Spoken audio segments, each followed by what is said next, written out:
Welcome to episode 3 of season three's Triangulation Journey, Poets Building Bridges. My name is Robert Savino. I'm on the board here at the Walt Whitman Birthplace, and I greet you today on behalf of Cynthia Shore, our executive director, and the entire Walt Whitman Birthplace Association. Poets Building Bridges is produced by Poetry Bay Productions for Walt Whitman Birthplace and led by George Wallace, who has been the writer in residence at our birthplace for 14 years now. The birthplace offers events throughout the year, many of them on Zoom, and I recommend that you visit our website for details. It's www.waltwhitman.org. I thank all the poets who have come today, all the guests who have joined us. I thank Heather, who is our technical advisor down at the birthplace. And as always, much thanks to George for the continuance of this program, the continuance of the support to the birthplace and to all of poetry. So George, take it away and thank you. Very nice. Thank you. That was Robert Savino, board member of the Walt Whitman Birthplace, a former Suffolk County Poet Laureate, and a good friend to poetry beyond Long Island. He'll be reading later today from the IAWA, the Italian American Writers Association. So, as always, I'm grateful to the Walt Whitman Birthplace for their willingness to take on the task of helping poets to interact with each other, to hear from each other in various ways.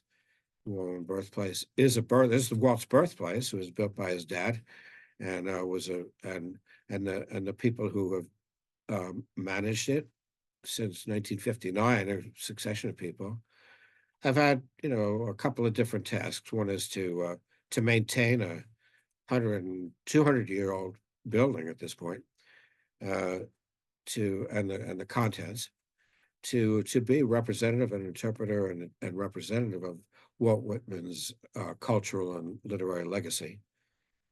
And also to do, at various times, more or less, in support of poetry in general. They don't have to do that. So, I mean, I really do thank them for that. And I've been steadfast in that for many years now. So, yeah, like I say, 14 years, like Robert said, 14 years is the poet in residence, is proof of their longstanding commitment to poetry. So, we're gathering for the second episode of the third semester, the third season of Poets Building Bridges, which in the first year, 2 years ago, was just a March thing. We did 5 weekends in March. It was a bear putting that together, to make that all go smoothly. But that was a good testing grounds for us to do season 2 under the banner of the under auspices of the Walt Whitman Birthplace, and all of season 2 in 2023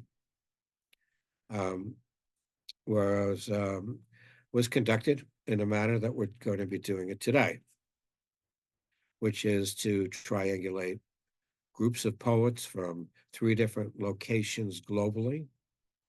In this case, it's 2 geographic locations in the United States, and one from a group of international poets in an international location, in this case, based in Switzerland.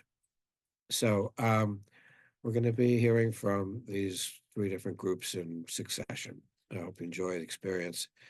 As always, I thank the audience members here in the Zoom room, and those of you who are going to be watching us in YouTube or elsewhere at a later date. So we'll start with our friends from Florida in St. Augustine. Chris Bodor is going to be leading them.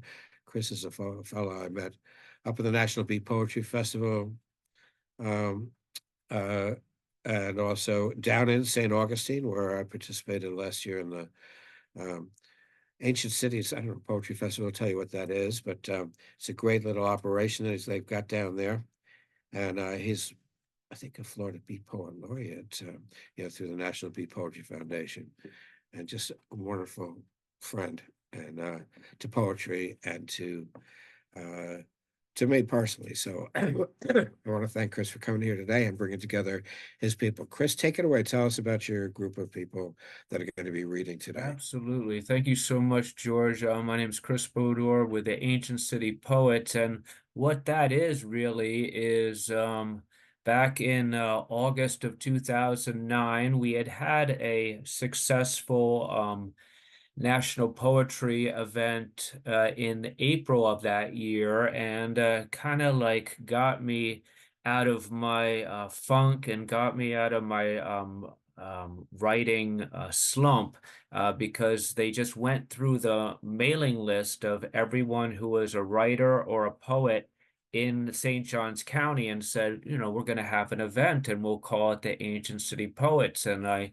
raised my hand and I said, I can certainly do that because when I was working at the School of Visual Arts in Manhattan for 10 years, I did an open mic and then I moved down to St. Augustine and I kind of got dormant and wrapped up in my, a new lifestyle. And sure enough, this opportunity to do an open mic, I was just able to phone it in, so to speak. But then it woke up something in me, and my wife's noticed that it was so healthy for me to be involved with poetry again in a thriving new location instead of just living off my past when I was the 20-something poet in New York City doing open mics. I kind of like went stagnant when I moved down to St. Augustine, and boom, in 2009 we started up the Ancient City Poets open mic, and it was the last Sunday of every month.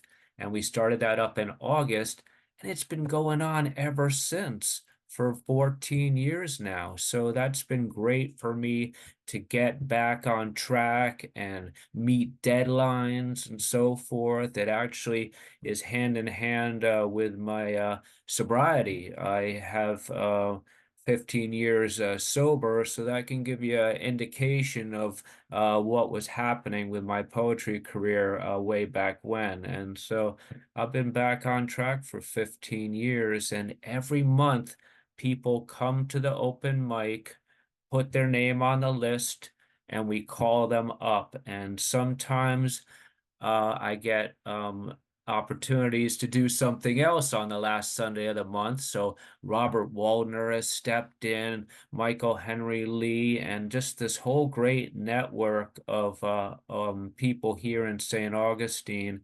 And I'm really looking forward to welcoming everyone to St. Augustine because for the third year, we're doing the St. Augustine Poet Fest. And that means at Flagler College, people are invited to get a hotel room, check out our little tourist town, and then jump on the mic and share their craft. So for this third year, we have George is going to be the keynote. He'll be doing a keynote speech on Friday, and then Saturday we have Ron Whitehead is going to be giving a talk at 2 o'clock, and just pretty much from 11 o'clock till 4 o'clock on Friday and Saturday. It's symposiums and different things of interest to poets and anyone who enjoys writing. So it's free, it's open to the public, and it's really a lot of excitement in town as we celebrate creative writing and reciting during National Poetry Month. So, but Thursday, the day before, we're going to welcome everyone into town and do a Beat Poet Summit. So, George will be there, Ron Whitehead, and a few others, and then we hand over the microphone to the community. Anyone is welcome to sign up live and perform on that Thursday night. So, we're all very excited about that. Another event that we are doing because of this whole Zoom culture and so much with other technologies. We have a spoken word project that I'm the poetry coordinator for, and it's called Manifestations. And the STA in the word manifest is for St. Augustine. So every poet that I've invited to this event has a spoken word track as the album, and then a musician named Ryan Boswell has created additional lyrics, and all of the music is his own creation in his home studio, and it'll be up available, and all proceeds will go towards a fundraising type initiative. So it's just another example of poets collaborating and getting them out of their isolation and their catacombs, their tombs, gets us out to create and have that spark of creativity and to be with like-minded people. So it's exactly what you're all about, George, with this amazing event. So let's get to the craft of all of this. If I could just share my contribution to the manifestation project, and then I'll invite Phil to share his work after I give him an introduction. So Ryan, the brains behind this musical project, said to each of us what he was looking for in a album that spoke about St. Augustine. So many different voices, so many different opinions, so many different ways and perspectives to look at a small little tourist town that's known as the nation's oldest city. We've been doing tourism since 15 Cheyenne. Can you chime in how old St. Augustine is? St. Augustine was founded in 1565. Around September 8th is the date there. So yeah, over 450 years. Thank you so much. I did a phone a friend, didn't I? You know. So Phil is getting ready to read, but I'm just gonna sneak in this poem. It's called This Place. It's amazing how you can change a life with one word. That goes for bad words, and that goes for good words. When I close the window and I lock my door, I no longer surround myself with you. I no longer know you. And sadly and suddenly, I remove myself from what makes this place a place. Goodbye, land of sand. Goodbye, salt water. Goodbye, sunshine. This town can be a diseased piece of meat, spewing warped words when they mistakenly meet. One day, this town will meet the maker. One day, they will bump into each other in the elevator. I'm erasing the footage of the documentary film of my adolescence. Fear is a foamy film. I can punch through it. Fear is a foamy film. I can walk through it. Hello, sand. Hello, salt water. Hello, sunshine. And when Debbie from the National Beat Poetry Foundation was looking for work for her 2003 anthology, it was just when Ryan had invited me to write that piece in an hour of spontaneous writing. So it was a perfect opportunity to send that to her when she was looking for work for the 2023 anthology. Well, I'd like to call up the three people that were spotlighting in St. Augustine. Phil Maffetone, he woke up one morning in St. Augustine, Florida as an artist. He quit his career as a clinician and he never looked back. Traveling the world, he shares poems, songs, and stories that express inner being, social justice, and peace. And Philip has been a real force in the last year coming to the monthly open mics and sharing his words that many of them turn into songs because he is a musician. Phil, if you could unmute your microphone and take it away. Thank you, Chris, and thanks everyone else who organized this event, and everyone who's out there listening now or will be listening to the recording. My first piece is called "Old Rusty Nails." Oh, I feel like old rusty nails.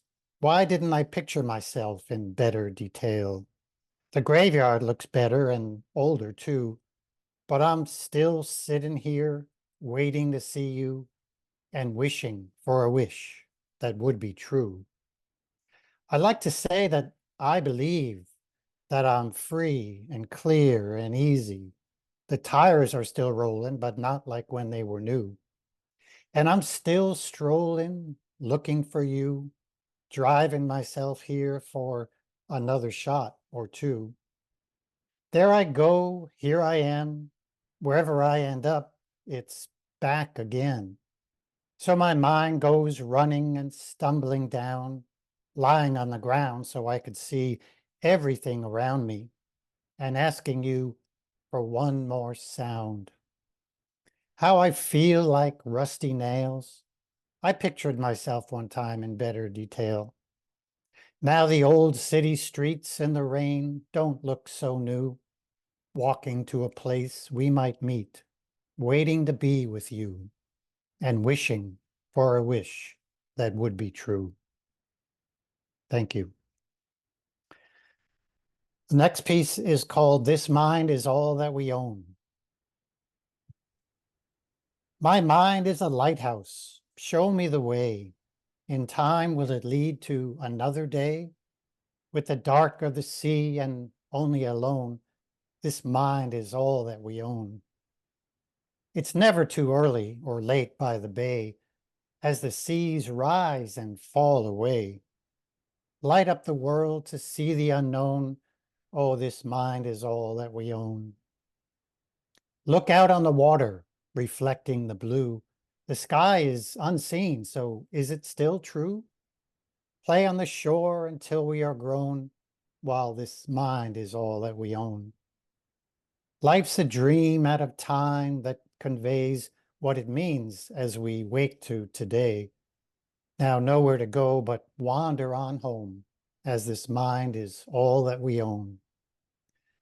My mind is a lighthouse, lead me away. In time, here comes another day. With the dark of the sea and only alone, this mind is all that we own. This mind is all that we own. This next piece is called Untitled. He died of popularity, blew up on TV. Everybody saw him as he fell into the sea. The senators lined up to see who could get on TV and vow to get the funds to find the reason for the crime. The media stories grew, the ratings really drew, with millions in commercials, old and new. But what about the lonely man nobody knows, who dies on the street in a paper box with the falling pure white snow? And what about the baby girl who died late last night? No one heard her impoverished cry. No one knew her plight. Pray for the man on the TV who fell into the sea. Send money to his family in Georgetown, D.C. Why pray for just a few and leave the rest alone? Why pay for just a few, the rest condone? He died of popularity, blew up on TV. Everybody saw him as he fell into the sea.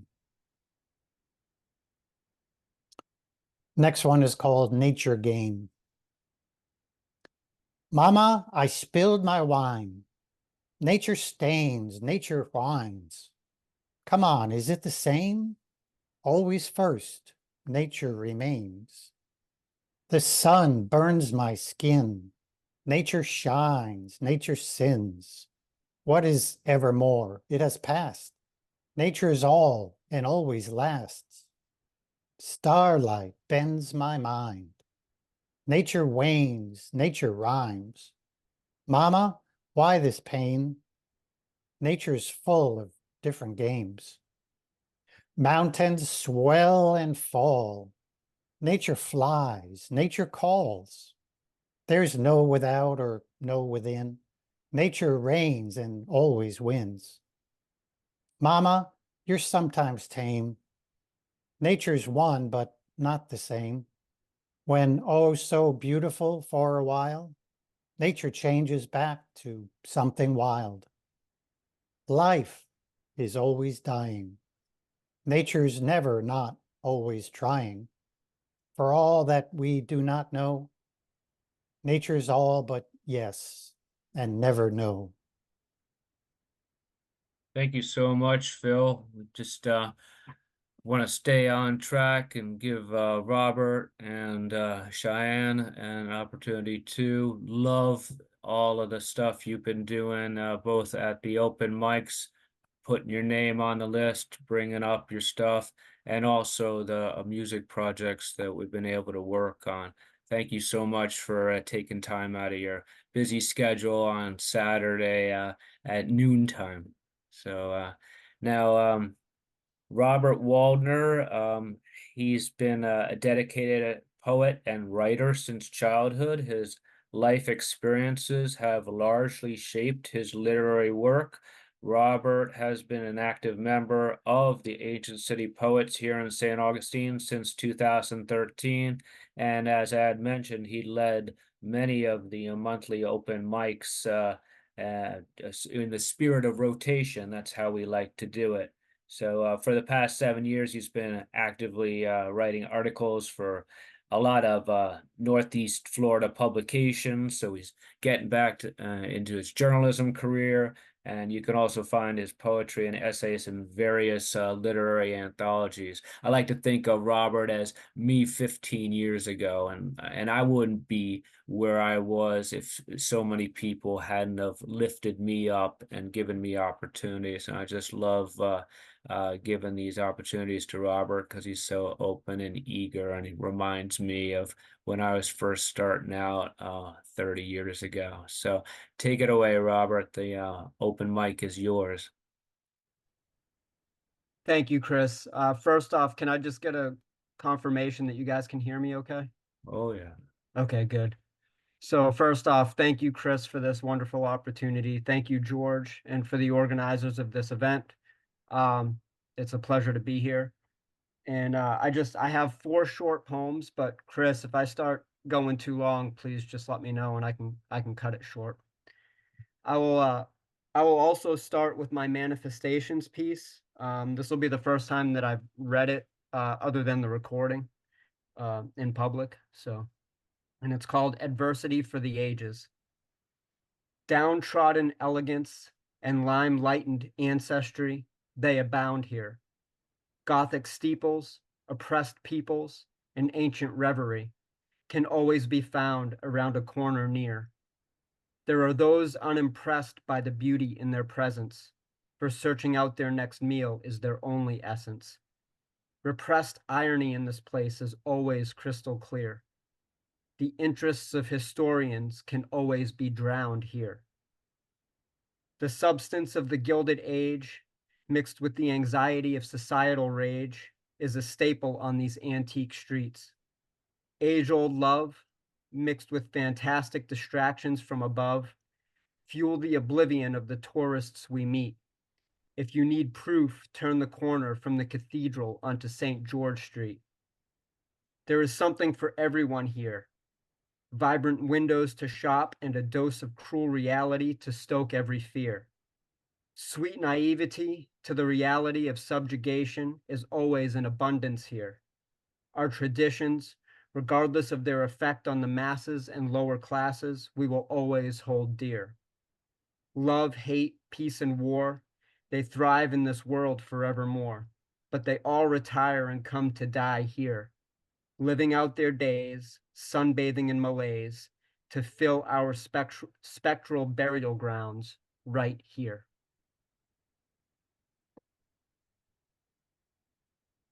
This next piece is called They.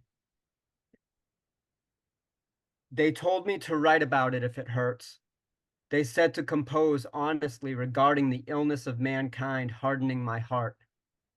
They also said to take nothing personally, to disregard the abhorrent emissions of the abominable, those who render spewings in opposition of my essence. Secretly, they were members of the demographic in their reference, engendering the hurt they tried to underestimate. I am mindful. I take it all to heart. I will ever indict sincerely about my hope for humanity and to its contributions to my soul's induration. Thank you so much, Robert. And going right to Cheyenne, she's actually Flagler College graduate, and last year she was a part of Poet Fest in, I believe, the alumni spotlight, if not the student spotlight, and she has been a great force for the Poet Fest, this year's Poet Fest, getting a lot of social media stuff out there to attract people from all over. She's one of the key people at a website called Visit St. Augustine, and just a dynamo in all that she does. It's really infectious to be around someone like her. As far as her bio, she's a writer, a public historian, and an artist. She was born and raised in South Carolina Low Country, and as I mentioned, a graduate of Flagler College, and she's been lucky enough to braid her passion for storytelling into her work in the history field through writing and interpretation. And without any further ado, I'd like to call up Cheyenne, who's going to share 3 poems or 5 minutes so we can stay on time. Thank you very much, Cheyenne. Take it away. Thank you, Chris, for the very kind introduction. I appreciate that. Before I read my poem, I have a little bit of a backstory. So I am going to read my poem from the Manifestations Project. It was originally called September 15th, 2022, because that's the day that I wrote it. But now it's called Hatchery. And when I wrote this poem, I was up in Charleston, South Carolina, which is my hometown. That's where I grew up before I came down here to St. Augustine for college. And I was there for a conference called the Slave Dwelling Project Conference. And it's very involved in the Black history of the South. And that year, 2022, Joseph McGill's the creator of the conference. He was focusing on an event called the Stono Rebellion. And that happened in 1739 in South Carolina. The year before the Stono Rebellion, a place called Fort Mose had been founded in St. Augustine. And the next year, the harvest season of the next year, the Stono Rebellion happened and enslaved African people in the South Carolina Low Country staged a massive violent revolt trying to come down here to St. Augustine to escape and live in a Spanish territory where they would be granted more freedoms and would live a less brutal life. Still brutal because it was 1739, but Yeah, so that's kind of my background, or the backstory. I was at this conference and we were traveling to the site of the Stono Rebellion, and it was one of the intercoastal waterways that we were standing here on the banks, and it just got me thinking about history, about St. Augustine and how water and the natural world here in the Southeast, the oak trees, the intercoastal waterways are the oldest beings here, and they remember the most. So this poem is called Hatchery. And before I read it, I have one fun fact about St. Augustine's history because I can't help myself. The first Christian marriage in the United States was an interracial marriage, and the bride was a free Black woman named Luisa de Abrego. Just a little taste of St. Augustine and the hidden history here that we are working to tell. All right, this poem is called Hatchery. The water carves paths, the shore will erode. Ebb, flow, we do not last forever. Standing in shallow water, toes curled round the boat ramp's edge, warring waters roll, tumble, writhe, resisting their imminent transition. Aren't we all a bit brackish? Amongst the swarming pests, lurking beasts, and mucky muck of the liminal low country, that which is unseen, unspoken, unobserved, it rules us, the gradual, the gradient. I resolve to be grateful. Thank you. Fantastic. Thank you so much, everyone. Philip, Robert, Cheyenne, thank you so much for your commitment to this really amazing project. And without any further delay, I'm going to hand it back to George. Thank you again, and we hope to see everyone at St. Augustine Poet Fest, April 11th, 12th, and 13th, at the Waterworks on the 11th, and Flagler College on the 12th and the 13th. Come learn about St. Augustine, our history, and contribute to our literary heritage, and also learn about the local slant on literature. Thank you, everyone.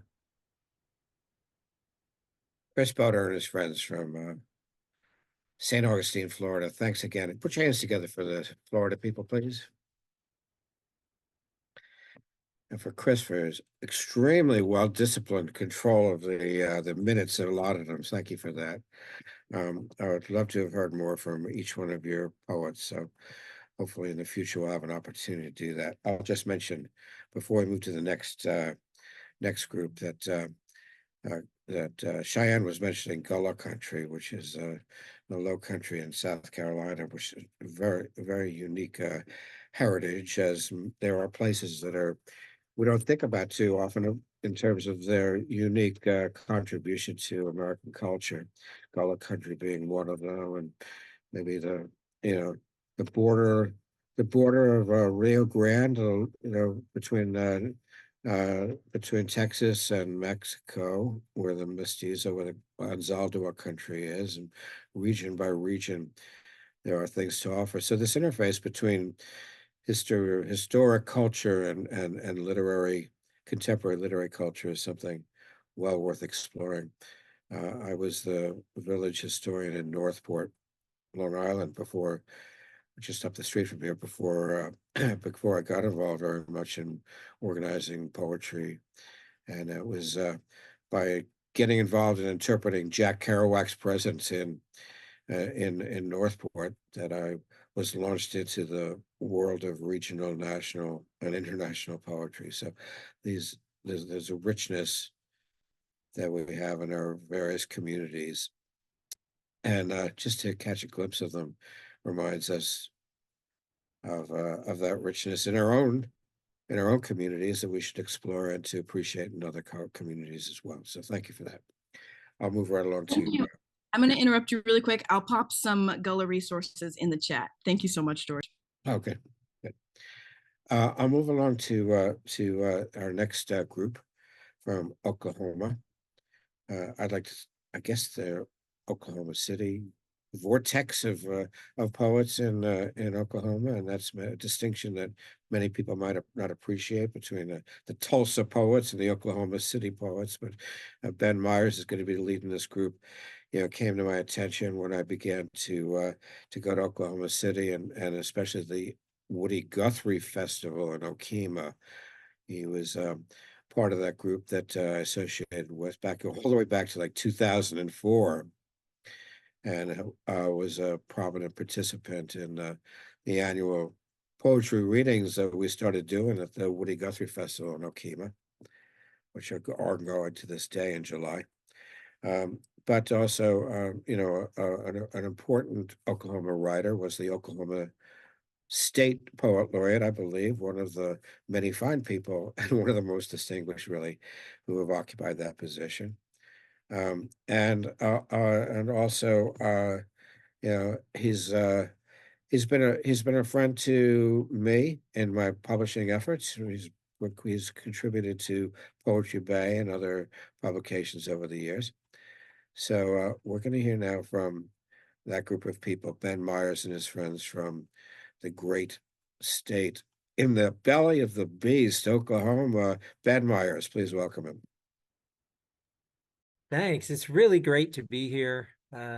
George has done so many wonderful projects. The Walt Whitman Birthplace has done so much good work. So I'm really happy to be part of this. We have three great poets from Oklahoma. Unfortunately, one of them can't be with us this morning. Roxana Kazan has come down with the flu. So if you're watching this, Roxana, feel better soon. But we do have two great poets, two of my favorite Oklahoma writers today, Julie Chappell and Paul Austin. And so I'm thrilled to have them here. Oklahoma has an amazing poetry scene. And frankly, I think a lot of that has to do with suffering. Oklahoma has seen a lot of struggle, a lot of tragedy. When I think about Oklahoma writers, I often think about what Auden said about Yeats, that mad Ireland hurt him into poetry. And that may be true of many Oklahoma writers as well. But I also think about some of the advantages of the aspects of Oklahoma that you might think of, such as the expansiveness of the landscape. And I think that living under a big sky tends to draw us into writing big poems. It leads to a certain expansiveness in the work. But I also think you'll find in Oklahomans a certain reticence, a kind of respect for language, a tendency to not treat words cheaply. And I think that gives Oklahoma poetry a kind of restraint that sometimes in tension with that expansiveness gives it a power emotionally. And I see that in both of the poets we have here with us today, two of my favorite poets and two of my favorite people. So we'll start with Julie Chappell and then Paul Austin. I'll introduce each as they go, and then I'll close us out, time permitting, with a poem of my own at the end. In a former life as a professor of medieval and early modern English and creative writing, Julie Chappell published 6 books of scholarship and a collection of her original poetry, Fault Lines, One Woman Shifting Boundaries. That was published by Village Books Press in 2013. Village Books Press, of course, the late, great Dorothy Alexander was the publisher there. She gave many of us our start and was the beating heart of Oklahoma poetry for so many years. Since retiring, she has had 2 more collections of poetry and 2 collections of short stories published, all of which I recommend. These include Mad Habits of a Life, published by Lamar University Press, As I Pirouette Away, published by Turning Plow Press, Homecoming and Other Mythic Tales, published by Fine Dog Press, and Contrary Qualities of Elements, also published by Fine Dog Press. So I can say of Julie's work, she has worked with these wonderful Oklahoma presses, has been a part of a real local sense, working with presses that are devoted to promoting Oklahomans and the work of Oklahomans. So I really appreciate that about her.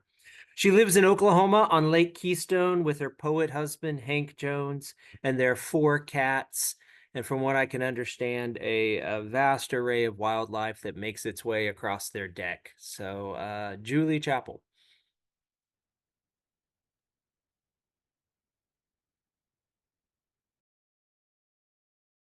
Oh, you're muted. Unmute yourself, Julie. Oh, there. I'm there now. Okay. I had my arrow set for a long time. All right.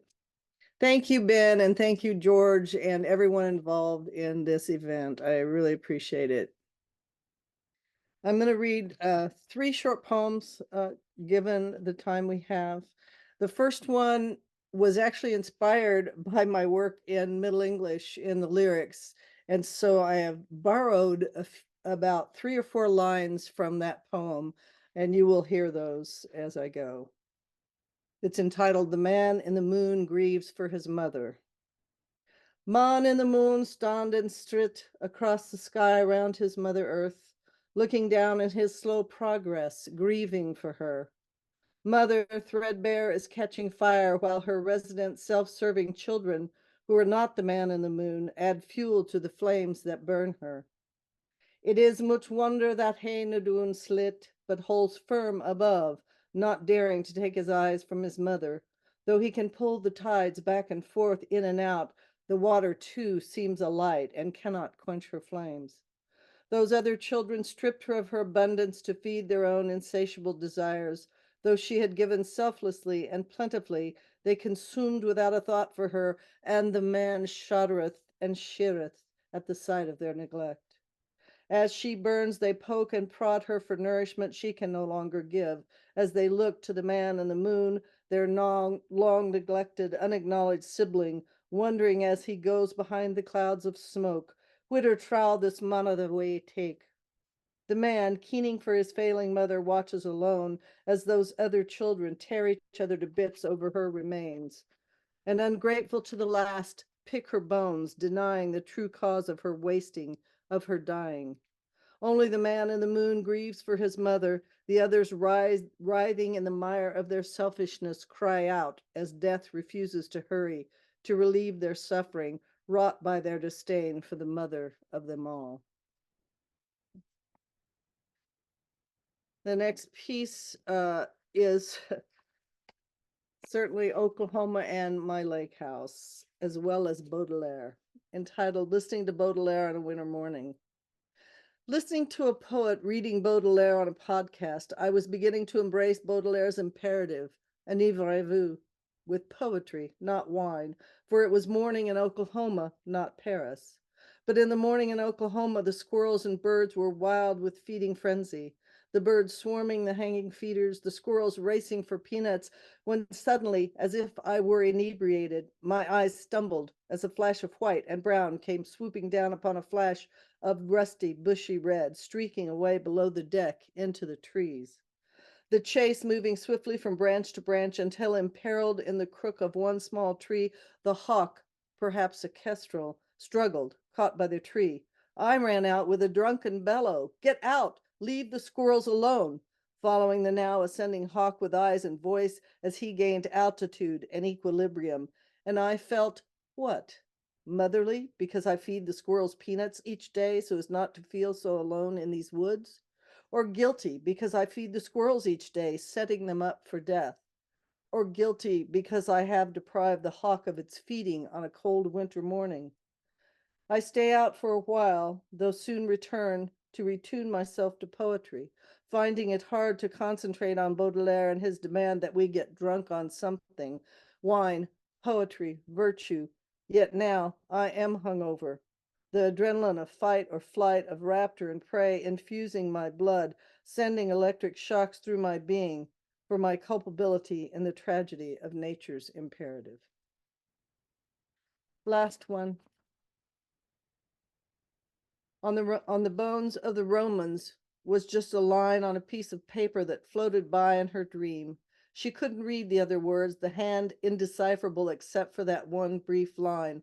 on the bones of the Romans, whose lineage we conflate deftly, moving backward from Claudius to Scipio, who forged their blood road to empire, destroying and ravaging as they went. The Carthaginians, the Gallic tribes, Germania, Macedonia, Alexander's bloody empirical progress that left Egypt to Ptolemy, to Cleopatra, who succumbed to Julius, Antony, Octavius, nasty, grasping boys. Bloody Romans, blood of the Romans. From Britannia to Mesopotamia, Dacia to Africa, the Roman army laid waste, rebuilding in its own image. Conquest instead of compassion, colonies instead of communities. Veni, vidi, vici, matra futatores. These were her thoughts, waking in the dark of night, destruction and chaos reverberating throughout. Thank you. Thank you, Julie. I'm always struck by the wit and intelligence and precision of Julie's poetry. So it's just a delight to hear it this morning. Our next poet is Paul Austen, a poet I've known for a number of years. Paul is also an actor, and often his poetry does, as in acting, give voice to others who are perhaps also pieces of himself. And I think this gives Paul's poetry a great amount of empathy and humaneness and humanity. And I find that very moving in Paul's work. Paul Austen's book, Spontaneous Behavior, The Art and Craft of Acting, was published by Turning Plow Press in October 2022. Again, a great Oklahoma press. His collection of poetry, Notes on Hard Times, was published by the Venerable Village Books Press. His work has appeared in such publications as This Land, Sugar Mule, Oklahoma Review, More Monologues by Men. Though I do have to stop and wonder if some people would ask if we need more monologues by men. But apparently if they're from Paul, we do. And Newport Review.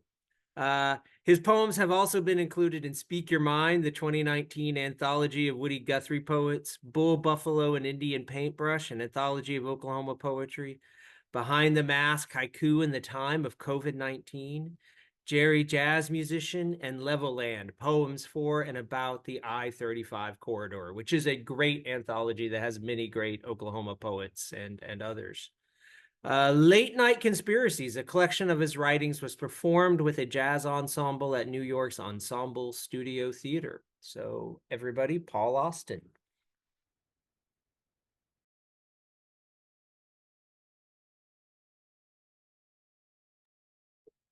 You can hear me now? Good. Thank you, Ben. Thank you, George Wallace. And thanks to the Walt Whitman organization and all the other poets. Hello, Miss Julie. I'm going to begin. I'm going to read two poems, and the first one I'm going to pick up where Julie left off about conquest and compassion. By the way, Ben, I read that Monologue for Men poem last night, and didn't get any complaints. So I guess I guess I threaded my way through. This one is called "The Slaughter of the Innocent." I don't like to hate, but I'll tell you this. I hate those beady-eyed bastards who command the random killings of children all over the world. I hate those rotten sons of bitches with all my heart. I hate that my hate dishonors the grief special to the death of the innocent. The hate bred from fear, the hate that breeds in all of us, the hate that destroys the joy and wonder, hope for renewal, the hate, the presence of which in myself or anyone is fuel for those murderous thugs and their accomplices. So I demand of myself to grieve. I grieve the children lost to chance or accident, but most especially I will grieve those killed by design. I will grieve the children of Bethlehem killed by the swords brandished in the hands of Herod's soldiers. I will grieve the tens of years of tens of thousands of Yemeni children murdered by Sunni and Shia religious zealots in a civil war falsely claimed to gain the favor of a counterfeit Allah. I will grieve the children of Ukraine, targeted for death by a computerized battery of rocket, missile, and tank, while Russian foot soldiers follow behind, drunk with hatred, and take their rifle butts to crush the heads of any who are left. I will grieve the mutilation and rape of dozens of Israeli children by sneak attack Hamas terrorists wanting a Holocaust greater than the 6 million Jews killed by Hitler. I will grieve the 2,000 and counting children of Gaza killed by drones, crippled for life and starving to death because one cowardly bastard will do anything to stay in power. I will grieve that I not be complicit with such hatred. I will grieve because every child lost assures the shameful history of human cruelty will continue to be written. I will bow my head in sorrow and mourn all the innocent children and honor and salvage the whole human hope they brought into this world.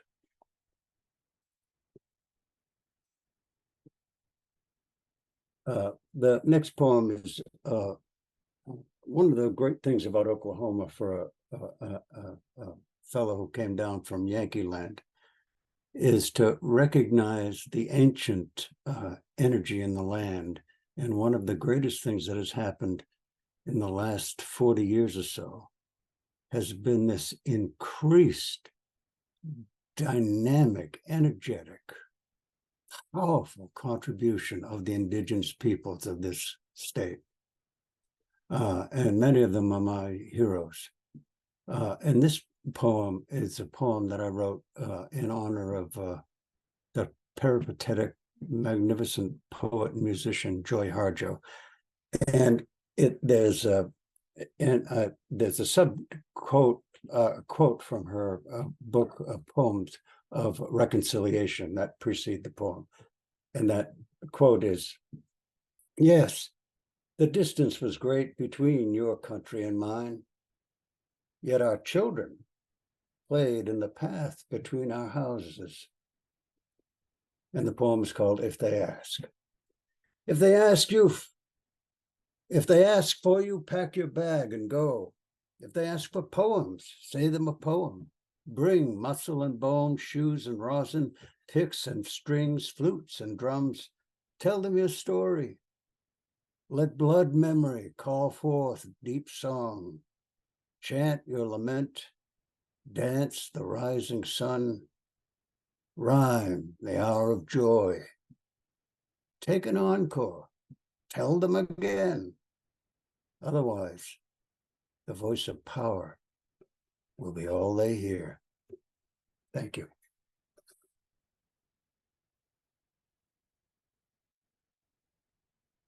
Thanks so much, Paul. Really, really powerful work. I think just in these two poets, you see the great range of poetry that we have in Oklahoma, and there's so many more. So I hope that you'll be exploring some of our Oklahoma writers the way I'll be looking into poets on the other side of these bridges in Florida and in Europe. I'll end with a poem of my own from my most recent book, The Family Book of Martyrs. This poem, I think, touches on life in Oklahoma a little bit. It's called Night Hoops. With tar still sludging our fingers from roofing jobs worked through the heat of day, with scratches down our forearms from cutting brush, with sunburned backs, poison ivy riding our sore calves behind the old Legion hut, around a pole, over a patch of cracked concrete, illuminated by one leaning lamppost, an August moon 20 years ago. Hoops. Far from City Ball, if we dribbled too far, the bounce smothered in gravel and dirt, but we kept close to the pole and counted anything off the concrete as 3.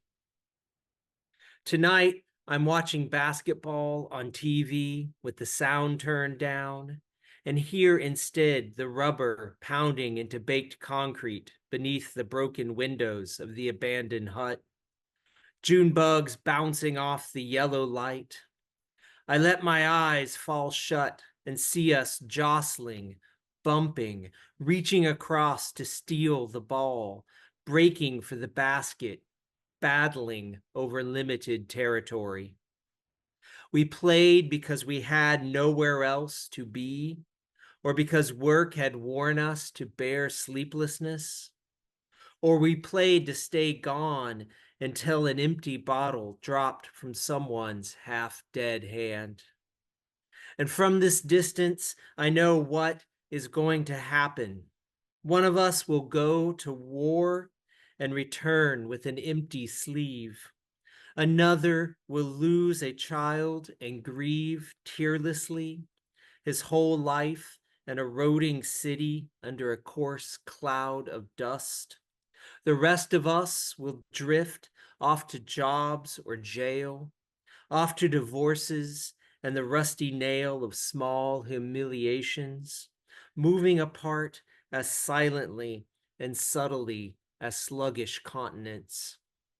Looking back now, I see us there, pushing, posting up, tugging on sweaty t-shirts. And I don't know if we are attempting to keep each other away from the basket or desperately trying to hold one another inside that thin circle of light. Thank you, George. Thank you, Whitman Birthplace. This has been fun. I'm looking forward to the rest of the reading. All right, thank you. Ben Myers and his friends from Oklahoma. One more time, put your hands together for our friends from Oklahoma. I would underscore what Ben says about the richness of poetry in Oklahoma. Having been a frequent visitor to the area and worked with many of the several of the poets mentioned, including Dorothy Alexander, and putting together the Woody Guthrie poets.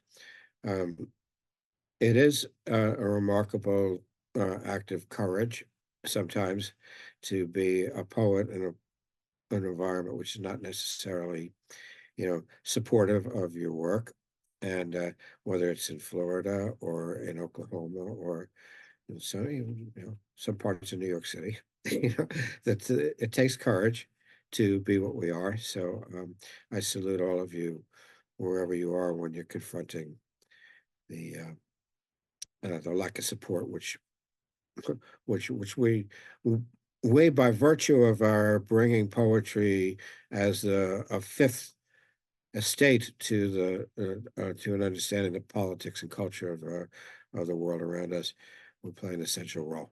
So never waver, don't give up. We are now turned to our third of 3 groups. We're at 1 o'clock, so timing is excellent. Thank you both. Lucilla Trapazzo, she's got her footprints just in some amazing places. And I mean, I knew that going all the way back to when I first started doing some of the festivals in North Macedonia and in Albania, and I guess for that matter in Bulgaria, where we kept running into each other and ending up in a car together, getting from one place to another and stopping, along the side of the road and some kiosk or something like that, and Best Camaj was with us on one of those. And so that was my first exposure to her. But over the years, we've continued to correspond and to work together. She is a groundbreaker and a leading figure in making connections among poets and being parts of different poetry communities worldwide, from her home base in Switzerland, but also she's got a footprint in New York City, to Italy, where she's got a significant presence, but also out to China and to India, where she does a lot of very interesting and important work in making connections and building relationships. And even and I just learned this today, to Vietnam, where she translated a book of Dong Thon, a friend of mine from Vietnam, who's not well regarded by the government authorities in Vietnam, but she took the step of translating one of his books of poems that was originally in English into Italian. So she's out there a lot of places and is a role model to me in a lot of different ways. So she, and when I asked her to bring together a group, she could have brought together a group of people from probably 12 different locations and call them her own. In this case, the titular thing for her group today is Swiss poets. Although you'll learn really soon that that's an oversimplified explanation for who she's brought with us today. So, good friend of mine, Lucilla Trapazzo, please welcome her. Thank you, George. Thank you. No, you are a role model, not me. Anyhow, thank you for this really beautiful and warm introduction. Well, I was here with you during the first session, the first season, and I was with Italian poets, where I was born. This year, I'm here with poets from Switzerland, my land of adoption. Just probably you know that Switzerland has 4 national languages: German, Italian, French, Romansh. But in Switzerland, there are countless dialects and many languages that you hear in the streets, the language of the immigrants. Today, we are here representing 3 language areas of Switzerland: Andrea and Ali for the German part, Bess for the French part, and I represent the Italian language. But also, we write poems in different languages because some of us, like me and Bess and Ali, were not born here. We chose Switzerland as our home. Languages are not just a means of communication. They shape our life, our beliefs, our culture. And this is, for me, the core of Swiss identity. We live in a world with crescent borders, oppression of cultures, and armed conflicts. And the small country of Switzerland every day chooses diversity and unity despite differences. I want to start with the one who is farthest in this moment. Is not in Switzerland. He is at the moment in Baghdad. Dr. Ali Al-Shalah. He was born in Babylon in Iraq and studied in Baghdad and at the University of Bern in Switzerland. He publishes regularly poetry collections and criticism. But what is the most interesting part is that he's president of many cultural institutions and he organizes events and festivals here in Switzerland. But the most beautiful and most important, in my opinion at least, it's the festival in Baghdad, in Babylon, the Babylon Festival for International Cultures and Arts. And he was a chairman of the Cultural and Media Committee in the Iraqi Parliament. And also he was chairman and board of trustees in the Iraqi Media Network.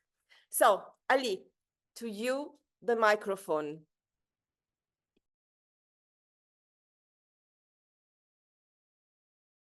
Please unmute yourself, Ali.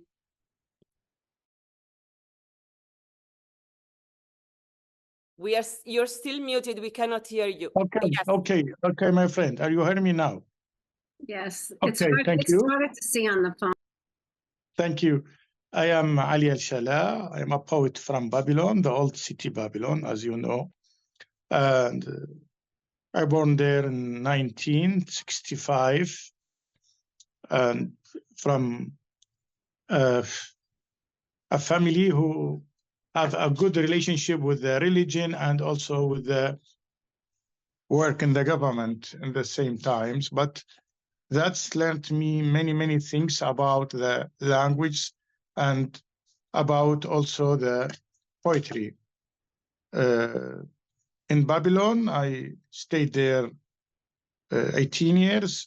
After that, I went to Baghdad, the capital of Iraq, and studied in the College of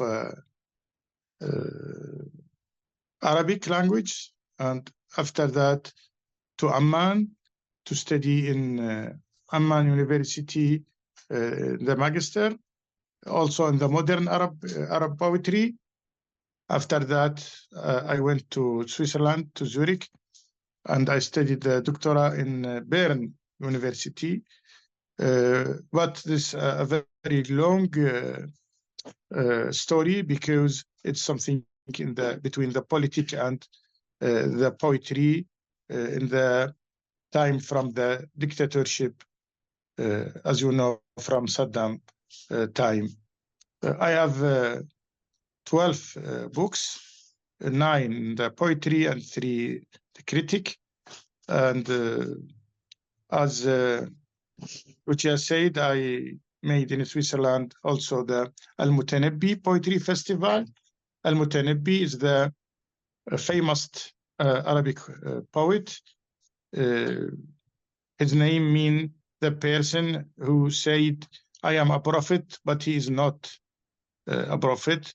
Al-Mutanabbi, his name Ahmed bin al-Hussein, but they call him Al-Mutanabbi because his poetry was very important and in high language.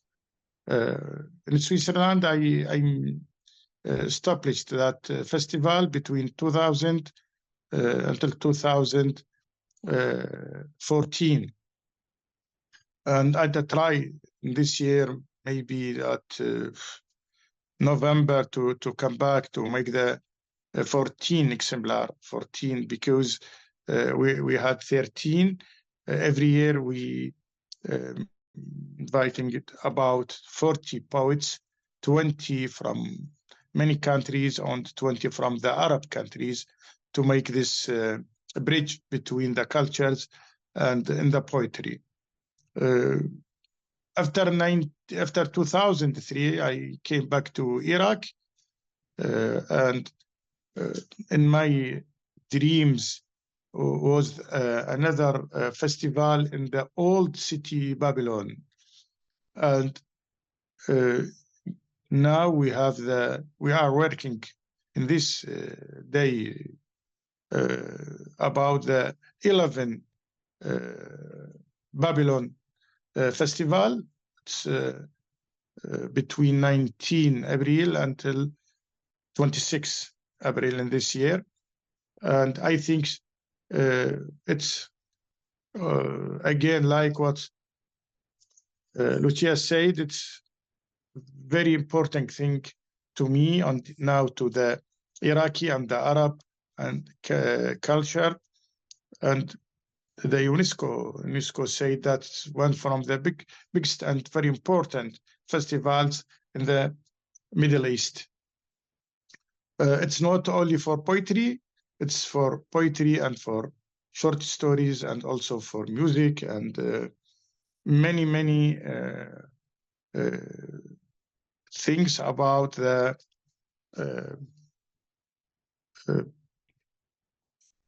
cinema, theater, 8 days, and we making in these 8 days many things in the same day. The poetry in the first 3 days, and after that 2 days to novelist and short story, and all times there's in the night cinema. And yes, I can underline this. It's an incredible festival, full of arts and literature and music and art. And now, Ali, please read us your poem, or otherwise we will run too late. Thank you. Okay. I don't know what can I read. I want to read something about my life in Switzerland or my life in Babylon. So I read something in a short poem from the poems in Zurich. The first woman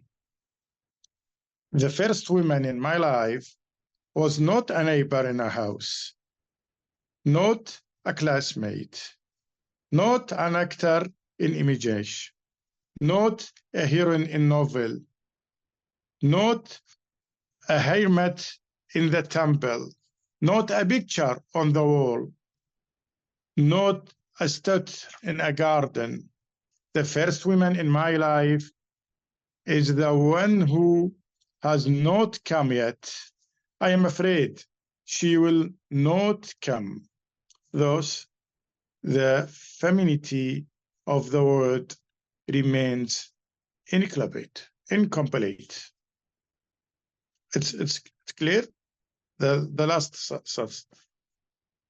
Those the femininity of the word feminist incomplete.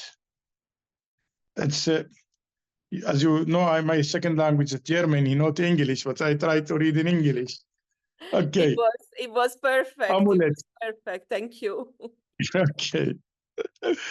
Can I read a little bit another about Iraq? A short, very short one, because we are very late already. Okay. Amulet.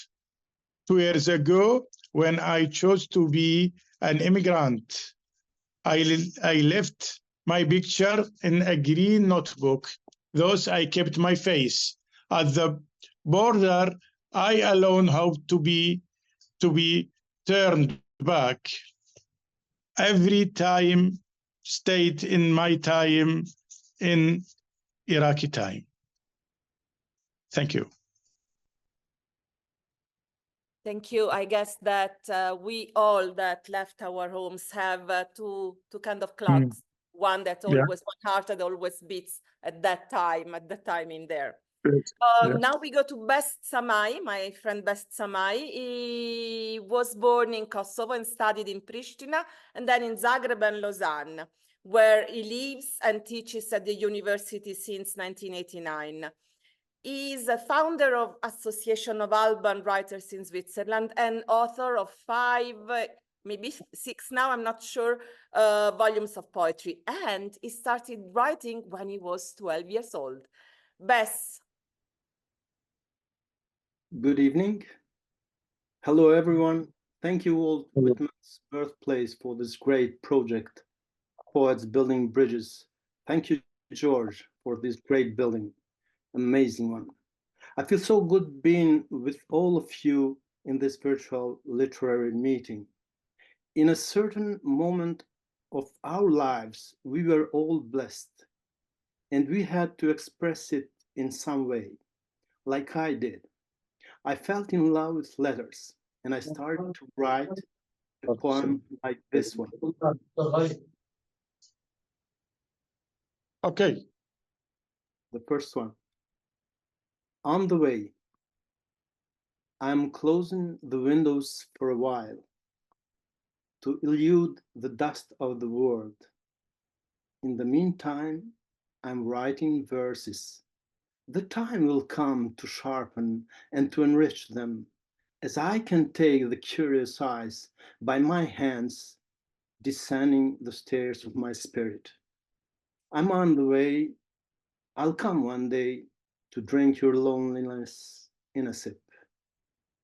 Next poem is Youth Poem. In the deep of your eyes, young and innocent on the dancing hill, I approached a quiet deep cliff. Frozen to the bottom of my heart, I was looking down inside the ocean's dark. Somewhere through the night, my voice appeared, knocking on those crazy walls, radiating light. But suddenly my legs slipped and I couldn't write to you anymore. Next one was written during pandemic period. Union.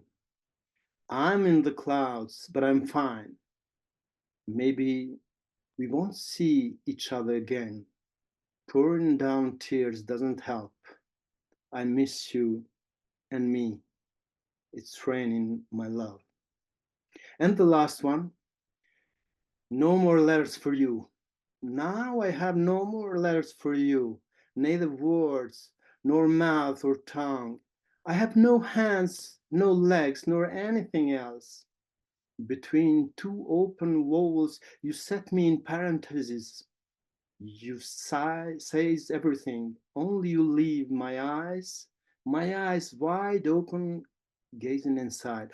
But you, one more time, just this time, get out of your own way and call me loudly, like Amy did in Boston Symphony Orchestra. Break my soul with the silent word of the beginning before leaving me once more behind. So come back and then go again, follow your dreams. Thank you. Thank you, Bess. I want just to say something that very often the counterpart of Bess' poems, it's a woman, but it is also his homeland, it's Kosovo. And now we go with the last poet, last but not least, Andrea Grieder. I met her in a festival in Kenya. We were both invited in this festival, and Andrea is a poet and a social anthropologist. She's the founder of Transpoesis, an organization based in Rwanda, which wants to empower people through poetry. She has a PhD from the University of Zurich, and she's the only one of us who is born and raised in Switzerland. And then she also studied at the École des Hautes Études in Paris. Andrea is director of InArtes, an art therapy institute in Zurich. And together with her, we decided to let you have a very, very short tour of Switzerland and its mountains. Of mountains and of winds. My first love was the mountains of Switzerland. As a child, I would stumble over stones, fall, and get up again. I would walk and take a rest on a pillow of moss and pine needles. I would dive into the scents of wild flowers surrendered by the humbling of insects. As a child, I would be too small to see the summit, but put one foot after the other and reach the top of the hill suddenly.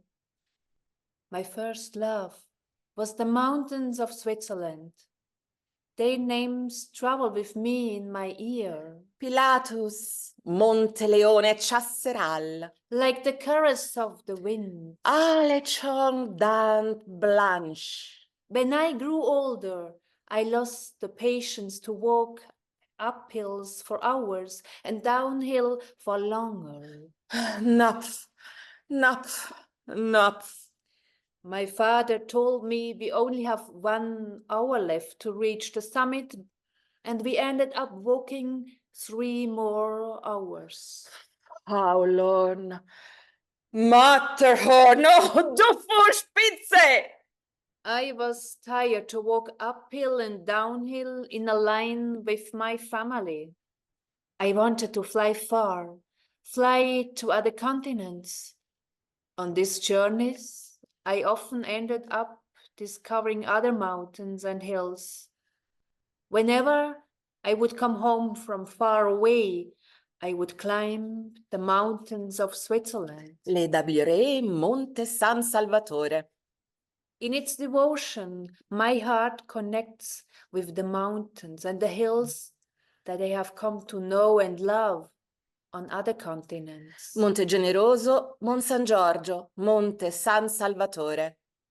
And now, when I sit and see the summit, but not the way to reach there, I would remember that as a child, I would walk step by step, maybe fall and get up again. I would walk that way and be surprised to be at the top that way. Monte Leone, Monte Tamaro. My first love was the mountains of Switzerland. My last love will be it too. Pitz Alec, Pitz Bernina, Pitz Beverin, Pitz Queen, Pitz Curver, Pitz Ela, Pitz Fess, Pitz Medel, Pitz Agnes, Pitz Ardona, Pitz Exner, Pitz Terry. Etna, Gran Sasso, Vesuvio. Lucilla, I think these are not names of mountains of Switzerland. Oh, ja, doch, ja. Die Grenze, the borders, oh, yeah, here it is. It's all about personal pronouns. Then, immediately, the borders. One is already the cipher of the indifference. Madam, what do you carry in your bag? Anything to declare? Any objects, wine or money? Or maybe a bomb hidden in the bottom of your heart? No, I carry words, words that yearn to be a stone. I carry words, words, useless feathers, words, lost in the time of a second. Then, immediately, the borders. And one is already the cipher of possession. I am inside. You outside. I. We. And you. I. We. You. You. Not me. You. The other. The different. Not me. Oh, different from I. Different from my. Different from us. You. Oh, the elsewhere. Other things. And then next. What is ours? Or rather mine. Is not yours. That's how it collapses in the elsewhere, the fragile hope of love letters. Here it is, the rubble and the guts of what we call man, brother. Here it is. And now we take you for a walk around in Zurich. I cannot fall in love in Zurich. The air is in such perfect order, no bubble for my laughter. The grass is cut precisely in a line, keeping the frame of my thoughts defined. The green of the trees so perfect, it shadows the imperfections of my life. The watches prevent missing beats, no time to hang loose. Restaurants are loud and crowded, no way to whisper or hold a smile in silence. The shopping done with all kinds of awareness, the food tastes of echo, organic rather than of joy. The need to be on track blocks the way to spontaneity. On playgrounds, mostly dogs find joy to go wild, to run behind a stick, a ball, crush into each other boundless.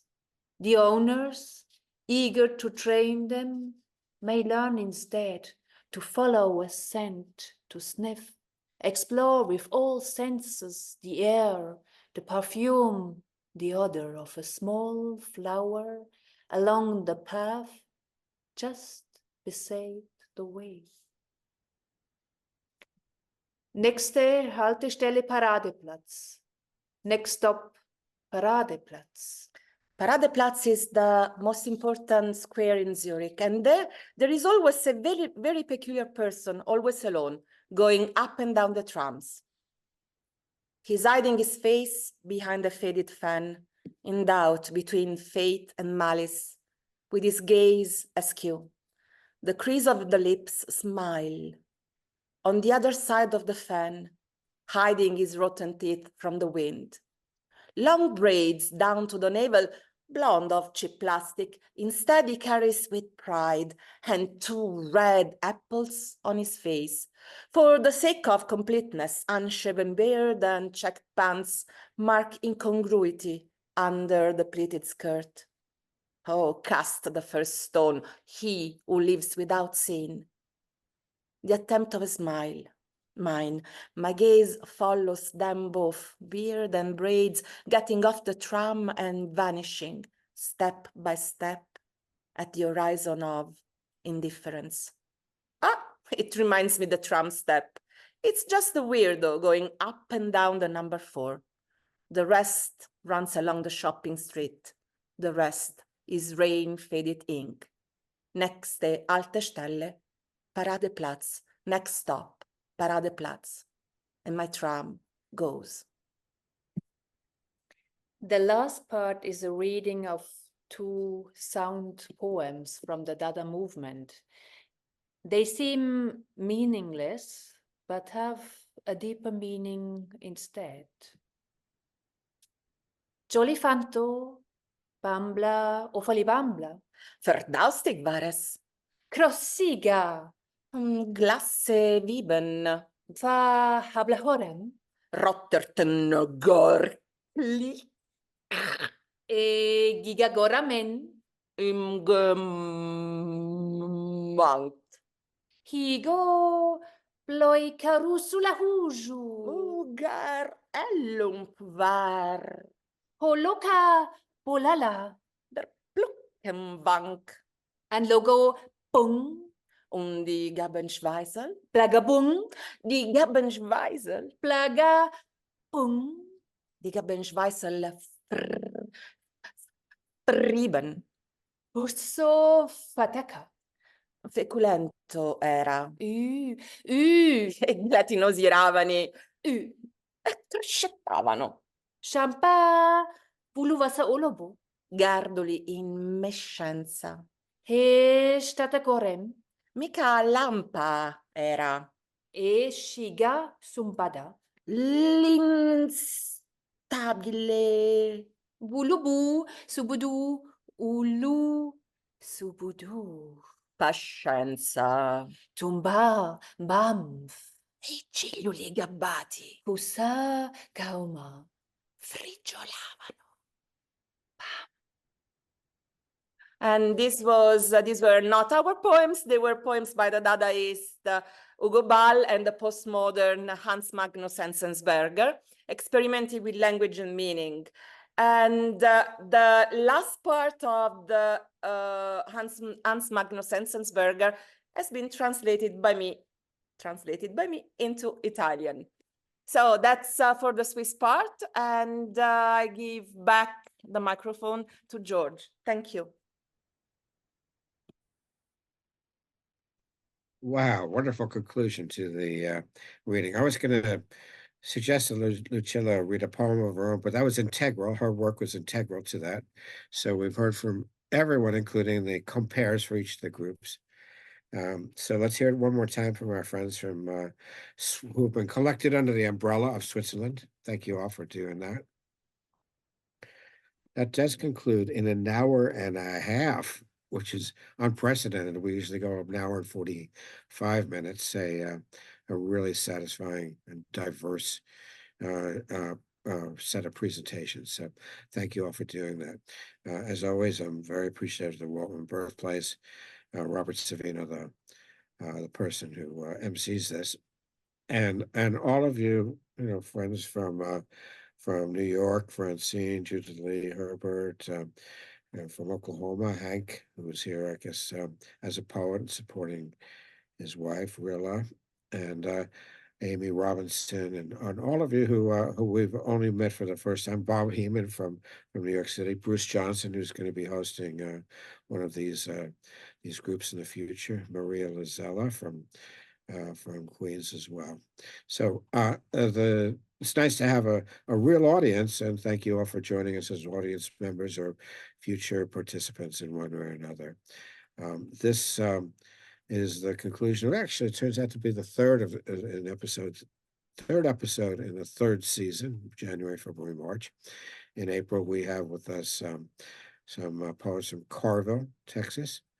It's the home of a great folk festival. Not too far away from, in Oklahoma City, Norman and Edmond, Oklahoma.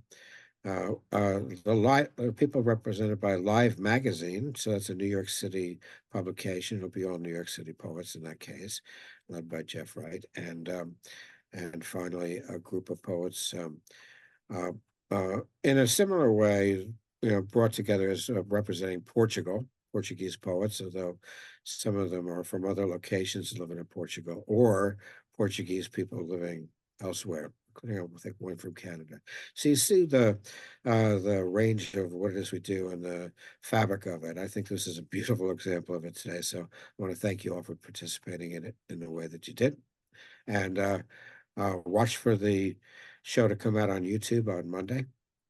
And click it, like it, pass it around so that we can spread the word about this Poets Building Bridges program, which is for all of us.